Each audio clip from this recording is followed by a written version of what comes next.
லூக்கா அதிகாரம் 11. அவர் ஒரு இடத்தில் ஜெபம் பண்ணி முடித்த பின்பு அவருடைய சீஷரில் ஒருவன் அவரை நோக்கி, ஆண்டவரே, யோவான் தன் சீஷருக்கு ஜெபம் பண்ண போதித்தது போல நீரும் எங்களுக்கு போதிக்க வேண்டும் என்றான்.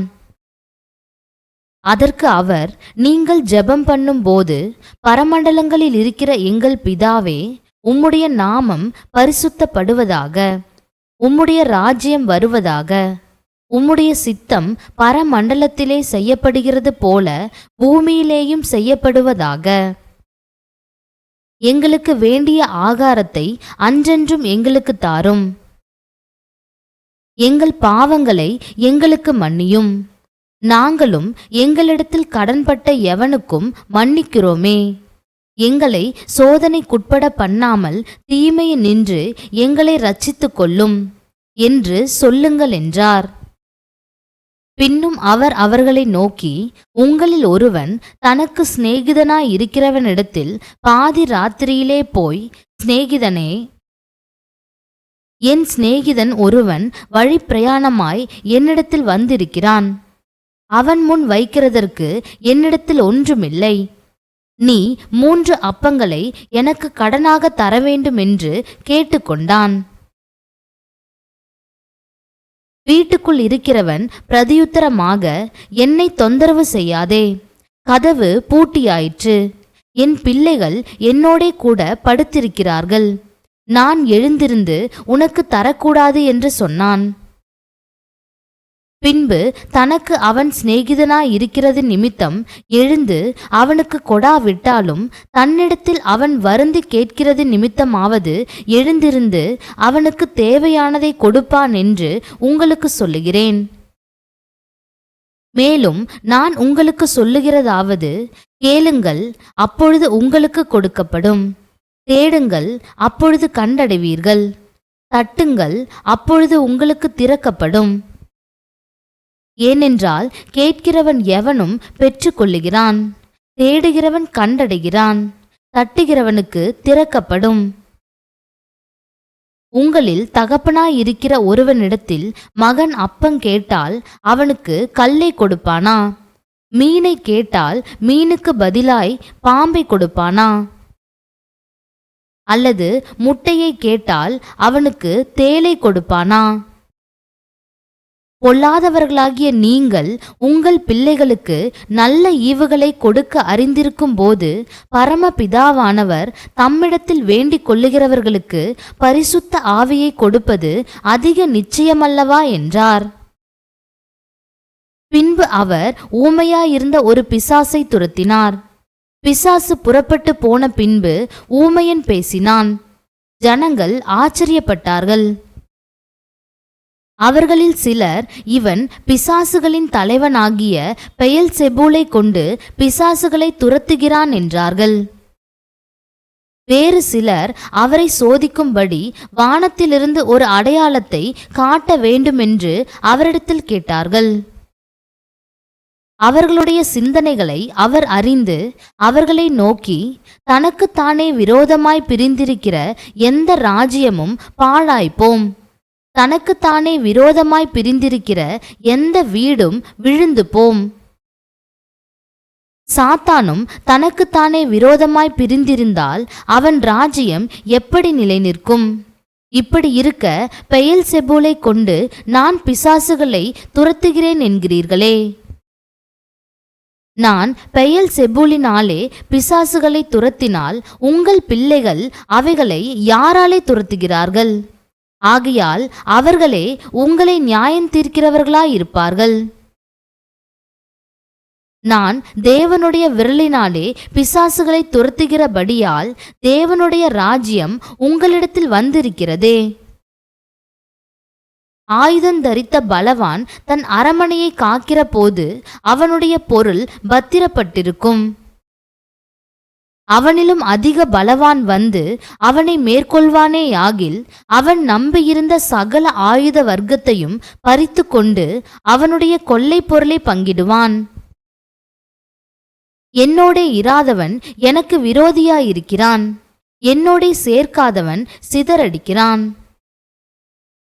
அசுத்த ஆவி ஒரு மனுஷனை விட்டு புறப்படும் போது வறண்ட இடங்களில் அலைந்து இளைப்பாறுதல் தேடியும் கண்டடையாமல் நான் விட்டு வந்த என் வீட்டுக்கு திரும்பி போவேன் என்று சொல்லி அதில் வரும்போது அது பெருக்கி ஜோடிக்கப்பட்டிருக்க கண்டு திரும்பி போய் தன்னிலும் பொல்லாத வேறு 7 ஆவிகளை கூட்டிக் கொண்டு வந்து உட்புகுந்து அங்கே குடியிருக்கும். அப்பொழுது அந்த மனுஷனுடைய முன்னிலைமையிலும் அவன் பின்னிலைமை அதிக கேடுள்ளதாயிருக்கும் என்றார். அவர் இவைகளை சொல்லுகையில் ஜன கூட்டத்தில் இருந்த ஒரு ஸ்திரீ அவரை நோக்கி, உம்மை சுமந்த கர்ப்பமும் நீர் பாலுண்ட முலைகளும் பாக்கியம் உள்ளவைகள் என்று சத்தமிட்டு சொன்னாள். அதற்கு அவர், அப்படியானாலும் தேவனுடைய வார்த்தையை கேட்டு அதை காத்து கொள்ளுகிறவர்களே அதிக பாக்கியவான்கள் என்றார். ஜனங்கள் திரளாய் கூடி வந்திருக்கிற பொழுது அவர், இந்த சந்ததியார் பொல்லாதவர்களாயிருக்கிறார்கள், அடையாளத்தை தேடுகிறார்கள். ஆனாலும் யோனா தீர்க்கதரிசியின் அடையாளமே அன்றி வேறே அடையாளம் இவர்களுக்கு கொடுக்கப்படுவதில்லை. யோனா நினிவே பட்டணத்தாருக்கு அடையாளமாயிருந்தது போல மனுஷகுமாரனும் இந்த சந்ததிக்கு அடையாளமாயிருப்பார். தென் தேசத்து ராஜஸ்திரீ சாலமோனுடைய ஞானத்தை கேட்க பூமியின் எல்லைகளிலிருந்து வந்தாள். இதோ சாலமோனிலும் பெரியவர் இங்கே இருக்கிறார். ஆதலால் நியாய தீர்ப்பு நாளிலே அந்த ராஜஸ்திரீ இந்த சந்ததியாரோடு எழுந்து நின்று இவர்கள் மேல் குற்றஞ்சுமத்துவாள். யோனாவின் பிரசங்கத்தை கேட்டு நினிவே பட்டணத்தார் மனம் திரும்பினார்கள். இதோ யோனாவிலும் பெரியவர் இங்கே இருக்கிறார். ஆதலால் நியாய தீர்ப்பு நாளிலே நினிவே பட்டணத்தார் இந்த சந்ததியாரோடு எழுந்து நின்று இவர்கள் மேல் குற்றஞ்சுமத்துவார்கள். ஒருவனும் விளக்கை கொளுத்தி மறைவிடத்திலாவது மரக்காலின் கீழேயாவது வைக்காமல் உள்ளே வருகிறவர்கள் வெளிச்சம் காணும்படி அதை விளக்குத் தண்டின் மேல் வைப்பான். கண்ணானது சரீரத்தின் விளக்காயிருக்கிறது. உன் கண் தெளிவாயிருந்தால் உன் சரீரம் முழுவதும் வெளிச்சமாயிருக்கும். உன் கண் கெட்டதாயிருந்தால் உன் சரீரம் முழுவதும் இருளாயிருக்கும். ஆகையால் உன்னிலுள்ள வெளிச்சம் இருளாகாதபடிக்கு எச்சரிக்கையாயிரு. உன் சரீரம் ஒரு புறத்திலும் இருளடைந்திராமல் முழுவதும் வெளிச்சமாயிருந்தால் ஒரு விளக்கு தன் பிரகாசத்தினாலே உனக்கு வெளிச்சம் கொடுக்கிறது போல உன் சரீரம் முழுவதும் வெளிச்சமாயிருக்கும் என்றார். அவர் இப்படி பேசிக் கொண்டிருக்கையில் பரிசேயன் ஒருவன் தன்னுடனே கூட அவர் பகற்போஜனம் பண்ண வேண்டும் என்று அவரை வேண்டிக் கொண்டான். அவர் போய் பந்தி இருந்தார்.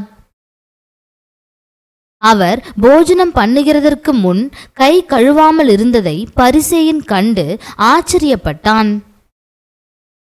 கர்த்தர் அவனை நோக்கி, பரிசேயராகிய நீங்கள் போஜனபான பாத்திரங்களின் வெளிப்புறத்தை சுத்தமாக்குகிறீர்கள், உங்கள் உள்ளமோ கொள்ளையினாலும் பொல்லாப்பினாலும் நிறைந்திருக்கிறது. மதிகேடரே, வெளிப்புறத்தை உண்டாக்கினவர் உட்புறத்தையும் உண்டாக்கவில்லையோ?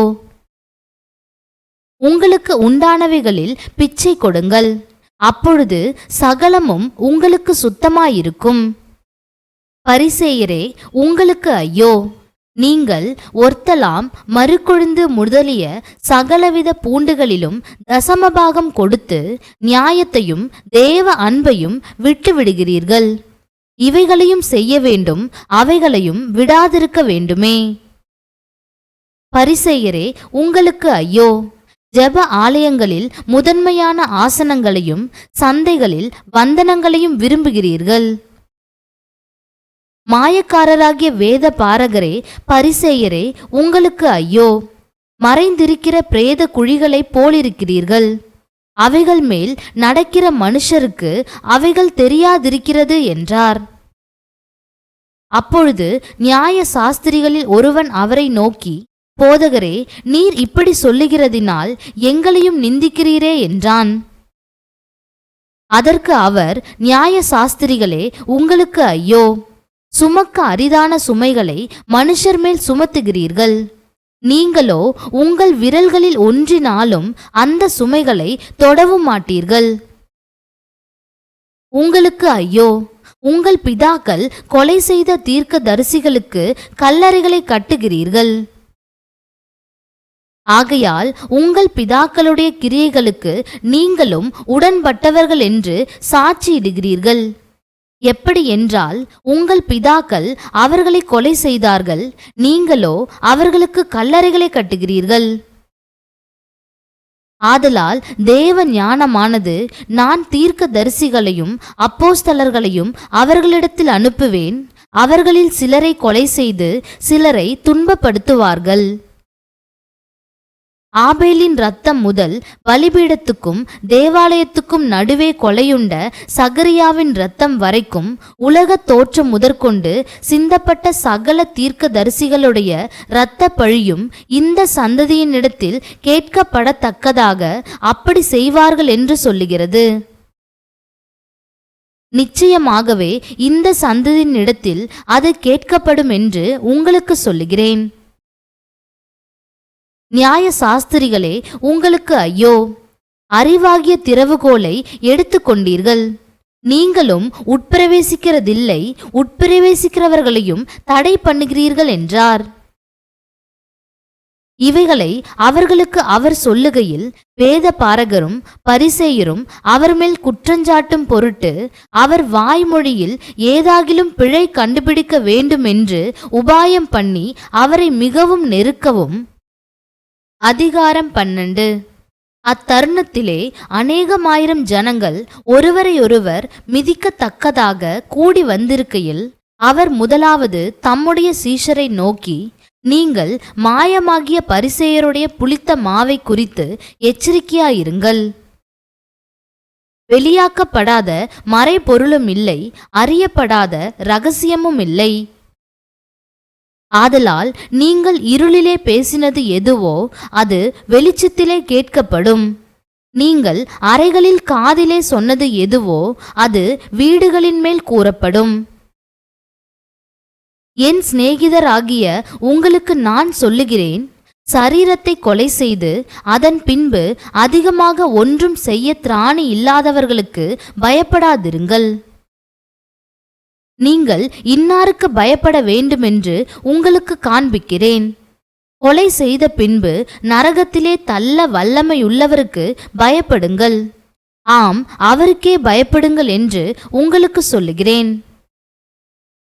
2 காசுக்கு 5 அடைக்கலான் குருவிகளை விற்கிறார்கள் அல்லவா? அவைகளில் ஒன்றாகிலும் தேவனால் மறக்கப்படுகிறதில்லை. உங்கள் தலையிலுள்ள மயிரெல்லாம் எண்ணப்பட்டிருக்கிறது. ஆகையால் பயப்படாதிருங்கள். அநேகம் அடைக்கலான் குருவிகளை பார்க்கிலும் நீங்கள் விசேஷித்தவர்களாயிருக்கிறீர்கள். அன்றியும் நான் உங்களுக்கு சொல்லுகிறேன், மனுஷர் முன்பாக என்னை அறிக்கை பண்ணுகிறவன் எவனோ அவனை மனுஷகுமாரனும் தேவதூதர் முன்பாக அறிக்கை பண்ணுவார். மனுஷர் முன்பாக என்னை மறுதலிக்கிறவன் தேவதூதர் முன்பாக மறுதலிக்கப்படுவான். எவனாகிலும் மனுஷகுமாரனுக்கு விரோதமான விசேஷத்தை சொன்னால் அது அவனுக்கு மன்னிக்கப்படும். பரிசுத்த ஆவிக்கு விரோதமாய் தூஷணன் சொல்லுகிறவனுக்கோ மன்னிக்கப்படுவதில்லை. அன்றியும் ஜெப ஆலய தலைவர்களுக்கும் துரைத்தனத்தார்களுக்கும் அதிகாரம் உள்ளவர்களுக்கும் முன்பாக உங்களை கொண்டு போய் விடும்போது எப்படி எண்ணத்தை மாறுத்தரமாக சொல்லுவோம் என்றும் எதை பேசுவோம் என்றும் கவலைப்படாதிருங்கள். நீங்கள் பேச வேண்டியவைகளை பரிசுத்த ஆவியானவர் அந்நேரத்திலே உங்களுக்கு போதிப்பார் என்றார். அப்பொழுது ஜனக்கூட்டத்தில் ஒருவன் அவரை நோக்கி, போதகரே, ஆஸ்தியை பாகம் பிரித்து என் வீதத்தை எனக்கு தரும்படி என் சகோதரனுக்கு கட்டளையிட வேண்டும் என்று கேட்டுக்கொண்டான். அதற்கு அவர், மனுஷனே, என்னை உங்களுக்கு நியாயாதிபதியாகவும் பங்கிடுகிறவனாகவும் வைத்தவன் யார் என்றார். பின்பு அவர் அவர்களை நோக்கி, பொருளாசையை குறித்து எச்சரிக்கையாயிருங்கள். ஏனெனில் ஒருவனுக்கு எவ்வளவு திரளான ஆஸ்தி இருந்தாலும் அது அவனுக்கு ஜீவன் அல்ல என்றார். அல்லாமலும் ஒரு ஊமையை அவர்களுக்கு சொன்னார். ஐஸ்வர்யமுள்ள ஒருவனுடைய நிலம் நன்றாய் விளைந்தது. அப்பொழுது அவன், நான் என்ன செய்வேன்? என் தானியங்களை சேர்த்து வைக்கிறதற்கு இடமில்லையே. நான் ஒன்று செய்வேன், என் களஞ்சியங்களை இடித்து பெரிதாக கட்டி எனக்கு விளைந்த தானியத்தையும் என் பொருள்களையும் அங்கே சேர்த்து வைத்து, பின்பு ஆத்துமாவே, உனக்காக அநேக வருஷங்களுக்கு அநேகம் பொருள்கள் சேர்த்து வைக்கப்பட்டிருக்கிறது, நீ இளைப்பாரி புசித்து குடித்து பூரிப்பாயிரு என்று என் ஆத்துமாவோடே சொல்லுவேன் என்று தனக்குள்ளே சிந்தித்து சொல்லிக் கொண்டான். தேவனோ அவனை நோக்கி, மதிகேடனே, உன் ஆத்துமா உன்னிடத்திலிருந்து இந்த ராத்திரியிலே எடுத்து கொள்ளப்படும். அப்பொழுது நீ சேகரித்தவைகள் யாருடையதாகும் என்றார். தேவனிடத்தில் ஐஸ்வர்யவானாயிராமல் தனக்காகவே பொக்கிஷங்களை சேர்த்து வைக்கிறவன் இப்படியே இருக்கிறான் என்றார். பின்னும் அவர் தம்முடைய சீஷரை நோக்கி, இப்படி இருக்கிறபடியினால் என்னத்தை உண்போம் என்று உங்கள் ஜீவனுக்காகவும் என்னத்தை உடுப்போம் என்று உங்கள் சரீரத்துக்காகவும் கவலைப்படாதிருங்கள் என்று உங்களுக்கு சொல்லுகிறேன். ஆகாரத்தை பார்க்கிலும் ஜீவனும் உடையை பார்க்கிலும் சரீரமும் விசேஷித்தவர்களாயிருக்கிறது. காகங்களை கவனித்து பாருங்கள். அவைகள் விதைக்கிறதும் இல்லை, அறுக்கிறதும் இல்லை. அவைகளுக்கு பண்ட சாலையும் இல்லை, களஞ்சியமும் இல்லை. இல்லாவிட்டாலும் அவைகளையும் தேவன் பிழை பூட்டுகிறார். பறவைகளை பார்க்கிலும் நீங்கள் எவ்வளவோ விசேஷித்தவர்களாயிருக்கிறீர்கள். கவலைப்படுகிறதினால் உங்களில் எவன் தன் சரீர அளவோடு ஒரு முழத்தை கூட்டுவான்? மிகவும் அற்பமான காரியம் முதலாய் உங்களால் செய்யக்கூடாதிருக்க மற்றவைகளுக்காக நீங்கள் கவலைப்படுகிறதென்ன? காட்டு புஷ்பங்கள் எப்படி வளருகிறதென்று கவனித்து பாருங்கள். அவைகள் உழைக்கிறதும் இல்லை, நூற்கிறதும் இல்லை. என்றாலும் சாலமோன் முதலாய் தன் சர்வ மகிமையிலும் அவைகளில் ஒன்றை போலாகிலும் உடுத்து இருந்ததில்லை என்று உங்களுக்கு சொல்லுகிறேன். இப்படி இருக்க அற்ப விசுவாசிகளே, இன்றைக்கு காட்டிலிருந்து நாளைக்கு அடுப்பிலே போடப்படுகிற புல்லுக்கு தேவன் இவ்விதமாய் உடுத்துவித்தால் உங்களுக்கு உடுத்துவிப்பது அதிக நிச்சயமல்லவா? ஆகையால் என்னத்தை உண்போம், என்னத்தை குடிப்போம் என்று நீங்கள் கேளாமலும் சந்தேகப்படாமலும் இருங்கள். இவைகளையெல்லாம் உலகத்தார் நாடி தேடுகிறார்கள். இவைகள் உங்களுக்கு வேண்டியவைகள் என்று உங்கள் பிதாவானவர் அறிந்திருக்கிறார். தேவனுடைய ராஜ்யத்தையே தேடுங்கள், அப்பொழுது இவைகள் எல்லாம் உங்களுக்கு கூட கொடுக்கப்படும். பயப்படாதே சிறு மந்தையே, உங்களுக்கு ராஜ்யத்தை கொடுக்க உங்கள் பிதா பிரியமாயிருக்கிறார். உங்களுக்கு உள்ளவைகளை விற்று பிச்சை கொடுங்கள். பழமையாய் போகாத பண பைகளையும் குறையாத பொக்கிஷத்தையும் பரலோகத்திலே உங்களுக்கு சம்பாதித்து வையுங்கள். அங்கே திருடன் அணுகுகிறதும் இல்லை, பூச்சி கெடுக்கிறதும் இல்லை. உங்கள் பொக்கிஷம் எங்கே இருக்கிறதோ அங்கே உங்கள் இருதயமும் இருக்கும். உங்கள் அறைகள் கட்டப்பட்டதாகவும் உங்கள் விளக்குகள் எரிகிறதாகவும் தங்கள் எஜமான் கல்யாணத்திலிருந்து வந்து தட்டும்போது உடனே அவருக்கு திறக்கும்படி எப்பொழுது வருவார் என்று காத்திருக்கிற மனுஷருக்கு ஒப்பாகவும் இருங்கள். எஜமான் வரும்போது விழித்திருக்கிறவர்களாக காணப்படுகிற ஊழியக்காரரை பாக்கியவான்கள். அவர் அறை கட்டி கொண்டு அவர்களை பந்தியிருக்க செய்து சமீபமாய் வந்து அவர்களுக்கு ஊழியம் செய்வார் என்று மெய்யாகவே உங்களுக்கு சொல்லுகிறேன். அவர் 2ஆம் ஜாமத்திலாவது 3ஆம் ஜாமத்திலாவது வந்து அவர்கள் அப்படியே இருக்க கண்டால் அவ்வூழியக்காரர் பாக்கியவான்கள்.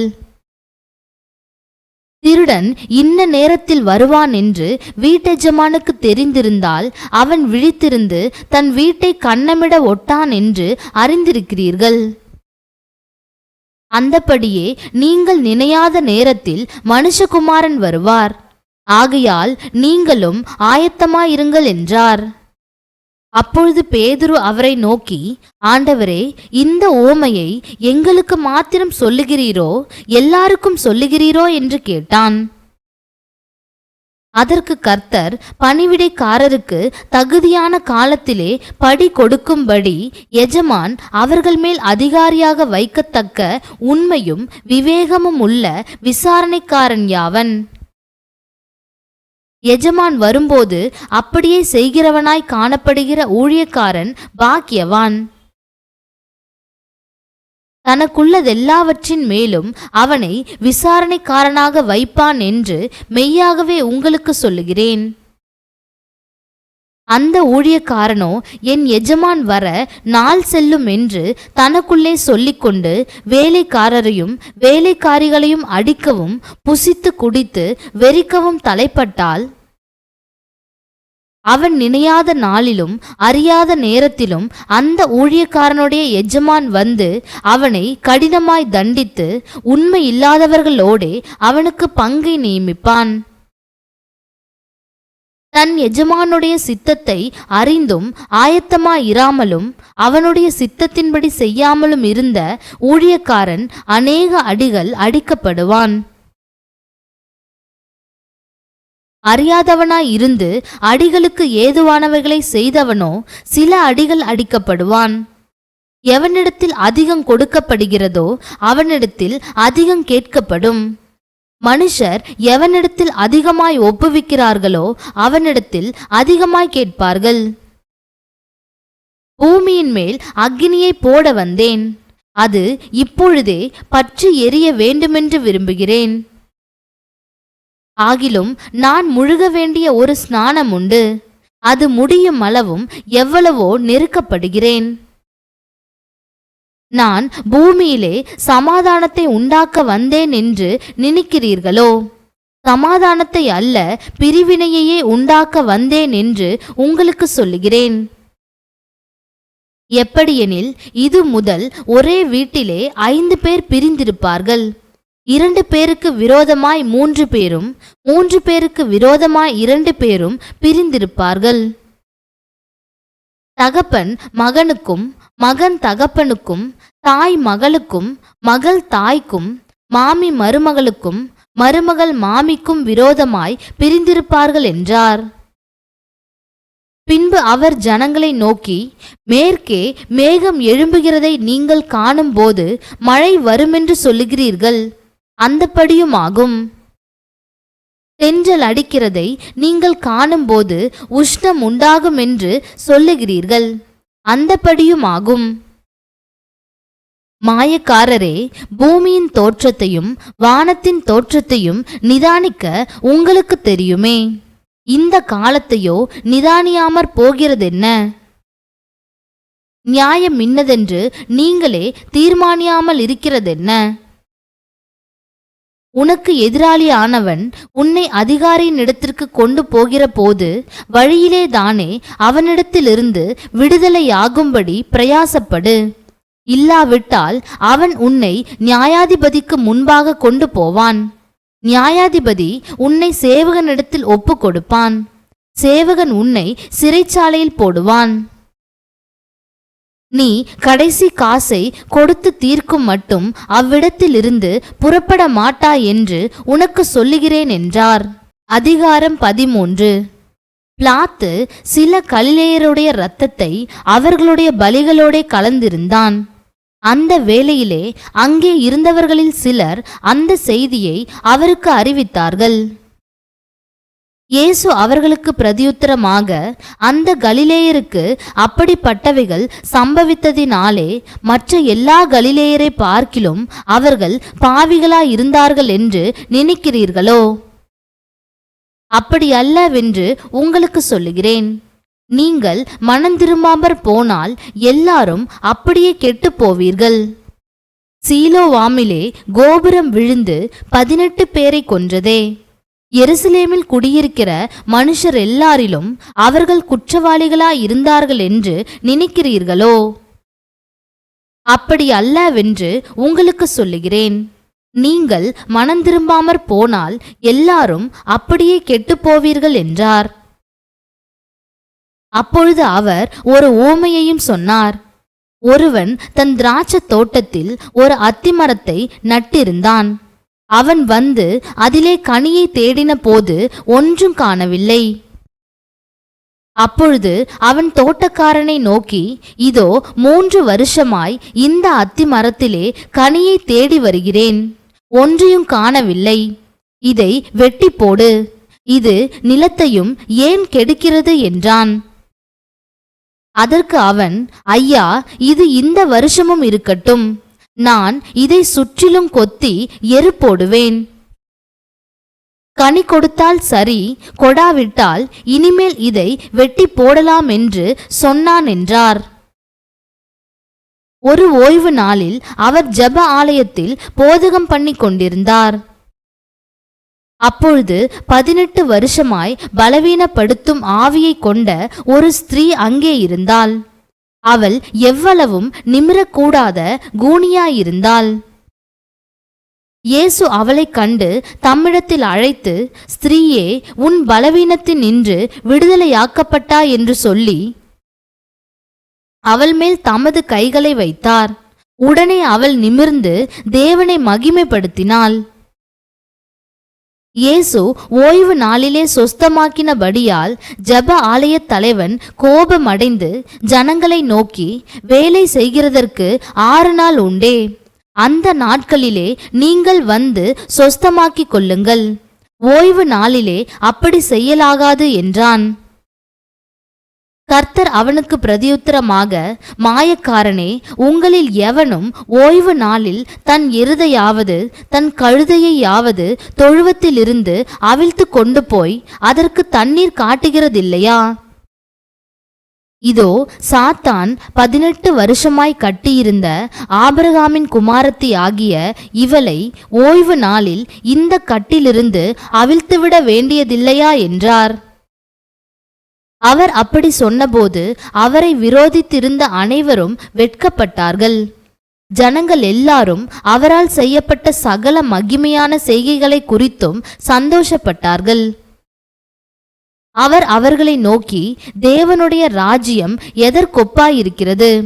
அதை எதற்கு ஒப்பிடுவேன்?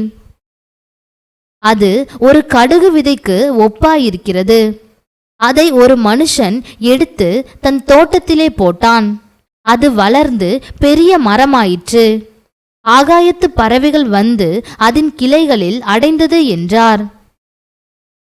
மேலும் அவர், தேவனுடைய ராஜ்யத்தை நான் எதற்கு ஒப்பிடுவேன்? அது புளித்த மாவுக்கு ஒப்பாயிருக்கிறது. அதை ஒரு ஸ்திரீ எடுத்து முழுவதும் புளிக்கும் வரைக்கும் 3 படி மாவிலே அடக்கி வைத்தாள் என்றார். அவர் எருசலேமுக்கு பிரயாணமாய் போகும்போது பட்டணங்கள் தோறும் கிராமங்கள் தோறும் உபதேசம் பண்ணிக்கொண்டு போனார்.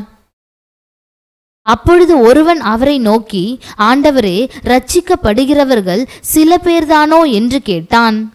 அதற்கு அவர், இடுக்கமான வாசல் வழியாய் உட்பிரவேசிக்க பிரயாசப்படுங்கள். அநேகர் உட்பிரவேசிக்க வகை தேடினாலும் அவர்களாலே கூடாமற் போகும் என்று உங்களுக்கு சொல்லுகிறேன். வீட்டெஜமான் எழுந்து கதவை பூட்டின பின்பு நீங்கள் வெளியே நின்று, ஆண்டவரே, ஆண்டவரே, எங்களுக்கு திறக்க வேண்டுமென்று சொல்லி கதவை தட்டும்போது அவர் பிரதியுத்தரமாக, நீங்கள் எவ்விடத்தாரோ உங்களை அறியேன் என்று உங்களுக்கு சொல்லுவார். அப்பொழுது நீங்கள், உம்முடைய சமூகத்தில் போஜனபானம் பண்ணினோமே, நீர் எங்கள் வீதிகளில் போதகம் பண்ணினீரே என்று சொல்லுவீர்கள். ஆனாலும் அவர், நீங்கள் எவ்விடத்தாரோ உங்களை அறியேன், அக்கிரமக்காரராகிய நீங்கள் எல்லாரும் என்னை விட்டு அகன்று போங்கள் என்று சொல்லுவார் என்று உங்களுக்கு சொல்லுகிறேன். நீங்கள் ஆபிரகாமையும் ஈசாக்கையும் யாக்கோபையும் சகல தீர்க்கதரிசிகளையும் தேவனுடைய ராஜ்யத்தில் இருக்கிறவர்களாகவும் உங்களையோ புறம்பே தள்ளப்பட்டவர்களாகவும் காணும்போது உங்களுக்கு அழுகையும் பற்கடிப்பும் அங்கே உண்டாயிருக்கும். கிழக்கிலும் மேற்கிலும் வடக்கிலும் தெற்கிலும் இருந்து ஜனங்கள் வந்து தேவனுடைய ராஜ்யத்தில் பந்தியிருப்பார்கள்.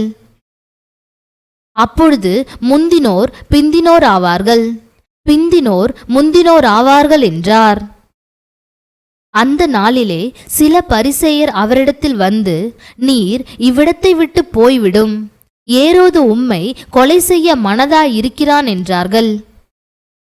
அதற்கு அவர், நான் இன்றைக்கும் நாளைக்கும் பிசாசுகளை துரத்தி வியாதியுள்ளவர்களை சொஸ்தமாக்கி 3ஆம் நாளில் நிறைவடைவேன். இன்றைக்கும் நாளைக்கும் மறுநாளைக்கும் நான் நடமாட வேண்டும். எருசலேமுக்கு புறம்பே ஒரு தீர்க்கதரிசியும் மடிந்து போகிறதில்லை என்று நான் சொன்னதாக நீங்கள் போய் அந்த நரிக்கு சொல்லுங்கள். எருசலேமே, எருசலேமே, தீர்க்கதரிசிகளை கொலை செய்து உன்னிடத்தில் அனுப்பப்பட்டவர்களை கல்லெறிகிறவளே, கோழி தன் குஞ்சுகளை தன் சிறகுகளின் கீழே கூட்டி சேர்த்து கொள்ளும் வண்ணமாக நான் எத்தனை தரமோ உன் பிள்ளைகளை கூட்டி சேர்த்து கொள்ள மனதாயிருந்தேன், உங்களுக்கோ மனதில்லாமற் போயிற்று. இதோ உங்கள் வீடு உங்களுக்கு பாழாக்கிவிடப்படும்.